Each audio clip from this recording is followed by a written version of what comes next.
ارشاد باری تعالیٰ ہے والذین یصلون ما امر اللہ بہ ان یوصل، اور وہ جو جوڑتے ہیں جس کا اللہ نے حکم دیا ہے جوڑنے کا۔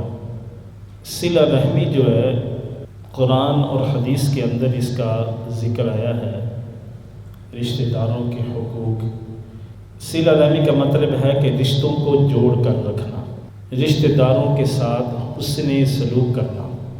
اب تمام امت کا اس بات پر اتفاق ہے کہ صلہ رحمی کرنا واجب ہے اور قطع رحمی یہ حرام ہے اسلام کے اندر۔ یہ ہے صلہ رحمی کا شرعی مفہوم۔ صلہ رحمی اور اس کی ادائیگی کے حقوق کی تاکید اسلام کے اندر کس قدر زیادہ ہے، آپ سماعت فرمائیے۔ اسلامی تعلیمات کے اندر والدین، بہن بھائی، رشتہ دار، ان کے ساتھ حسن سلوک کرنا، ان کے ساتھ صلہ رحمی کرنے کا حکم ہمارا اسلام دیتا ہے۔ یہ اسلامی تعلیمات میں یہ چیزیں شامل ہیں۔ اور پھر اس کے ساتھ ساتھ قرآن یہ تاکید کرتا ہے کہ صلہ رحمی کرو، اپنے رشتہ داروں کے حسن سلوک کرو، ان کے حقوق کی ادائیگی کرو۔ اللہ تعالیٰ کا ارشاد پاک ہے وَآتِ ذَا الْقُرْبَى حَقَّهُ، فرمایا کہ رشتہ داروں کو، قریبی رشتہ داروں کو ان کا حق دو۔ اب یہ صلہ رحمی کا مفہوم تھوڑا سا اور وضاحت کے ساتھ، کہ صلہ رحمی کا مطلب ہے کہ اپنے رشتہ داروں کے ساتھ حسن سلوک کرنا، ان کے ساتھ میل ملاپ رکھنا، ان کے ساتھ ہمدردیاں کرنا، ان کے مشکل وقت میں ان کا ساتھ دینا، ان کا خیال رکھنا۔ اور پھر اسلام کے اندر صلہ رحمی کرنا یعنی حسن سلوک کرنا اور میل ملاپ رکھنا، شریعت نے، اسلام نے، قرآن نے اس کا بھی ہمیں حکم دیا ہے کہ رشتے کو توڑ کر نہیں بلکہ جوڑ کر رکھا جائے۔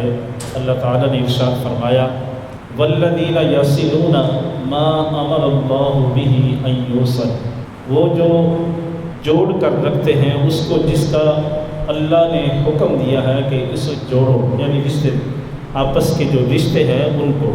تو ہمیں پتہ چلتا ہے کہ اسلام ہمارا رشتہ داروں کے ساتھ حسن سلوک اور ان کے ساتھ صلہ رحمی کرنے کا، اس کی تاکید بھی کرتا ہے اور اس کے حکم بھی دیتا ہے۔ اب ہمارے آقا مولا صلی اللہ تعالیٰ علیہ وسلم کا اپنی خوبصورت پیاری زندگی کے اندر طرز عمل رشتہ داروں کے ساتھ کیسا تھا؟ آقا دو عالم صلی اللہ تعالیٰ علیہ وسلم اپنے رشتہ داروں کے ساتھ حسن سلوک، ان کے ساتھ بوقت ضرورت ان کی خدمت کرنا، ان کے ساتھ ہمدردیاں کرنا، ان کے ساتھ تعاون کرنا، یہ ہمارے آقا مولا صلی اللہ تعالیٰ علیہ وسلم کا طرز عمل تھا۔ اور اس کی بہترین دلیل گھر سے ہی پتہ چلتی ہے کہ وہ ہستی جو نبی پاک صلی اللہ تعالیٰ علیہ وسلم کے قریب ترین رہنے والی ہستی حضرت ام المؤمنین سیدہ خدیجہ رضی اللہ تعالیٰ عنہا، آپ نبی پاک صلی اللہ تعالیٰ علیہ وسلم کی شریک حیات، آپ کے قرب میں رہنے والی حضور علیہ الصلوۃ والسلام کا جو طرز عمل رشتہ داروں کے ساتھ تھا اس کو بیان فرماتی ہیں۔ حضرت سیدہ خدیجہ رضی اللہ تعالیٰ عنہ فرماتی ہیں نبی پاک صلی اللہ علیہ وسلم کے وہ اوصاف، وہ خوبیاں جو رشتہ داروں کے ساتھ آقا علیہ الصلوۃ والسلام کرتے تھے، جو ان کے ساتھ اچھا سلوک کرتے، ان کے ساتھ صلہ رحمی کرتے، اس کا ذکر فرمایا اس حدیث پاک کے اندر۔ نمبر 1 پہ آقا علیہ الصلوۃ والسلام کے متعلق سیدہ خدیجہ الکبریٰ رضی اللہ تعالیٰ عنہ فرماتی ہیں کہ آقا دو عالم صلی اللہ تعالیٰ علیہ وسلم تو لوگوں کے ساتھ، اپنے رشتہ داروں کے ساتھ صلہ رحمی فرمانے والے ہیں۔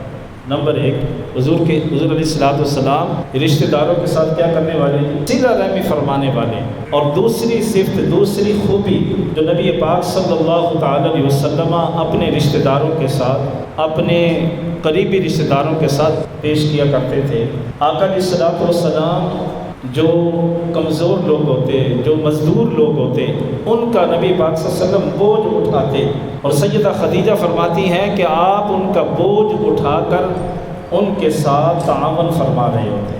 ان کی مدد کر رہے ہوتے تھے۔ اور تیسری بات آقا علیہ الصلوۃ والسلام کے متعلق سیدہ خدیجہ رضی اللہ تعالی عنہ فرماتی ہیں کہ نبی پاک صلی اللہ تعالی علیہ وسلم نادار لوگوں کا بوجھ اٹھاتے، ان کے لیے کماتے تھے، یعنی کما کے جن کا کوئی بھی نہیں ہوتا حضور ان کو عطا فرمایا کرتے تھے۔ چوتھی وہ خوبی جو آقا علیہ الصلوۃ والسلام اپنے قریبی رشتہ داروں کے ساتھ فرمایا کرتے تھے کہ آپ مہمانوں کی مہمان نوازی فرماتے تھے۔ اگر رشتہ داروں میں سے کوئی مہمان آ جاتا تو اس کی مہمان نوازی خوب کیا کرتے تھے۔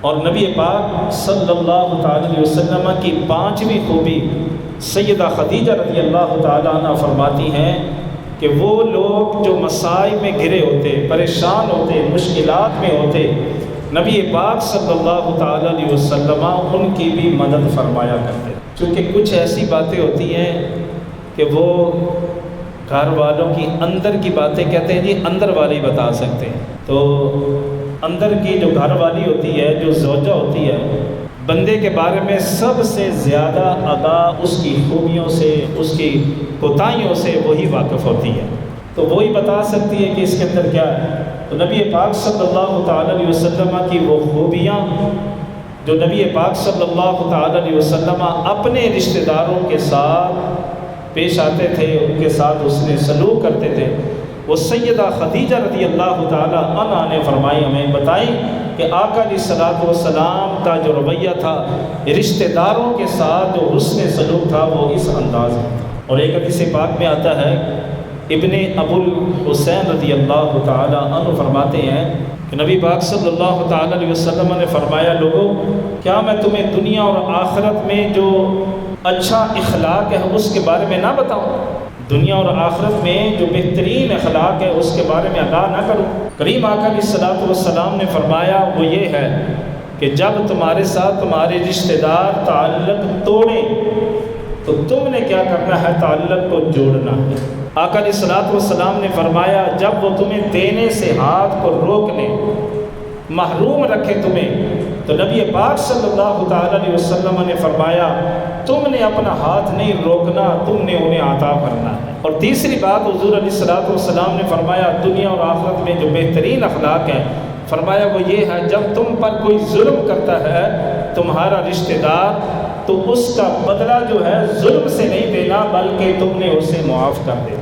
آقا دو عالم صلی اللہ تعالی علیہ وسلم کا خود کا طرز عمل قریبی رشتہ داروں کے ساتھ، اور پھر نبی پاک صلی اللہ تعالی علیہ وسلم کا یہ ہمیں بتانا کہ تم نے اپنے اعزاء اقارب کے ساتھ کس طرح کی زندگی گزارنی ہے، حضور علیہ الصلوۃ والسلام نے ہمیں آگاہ فرمایا۔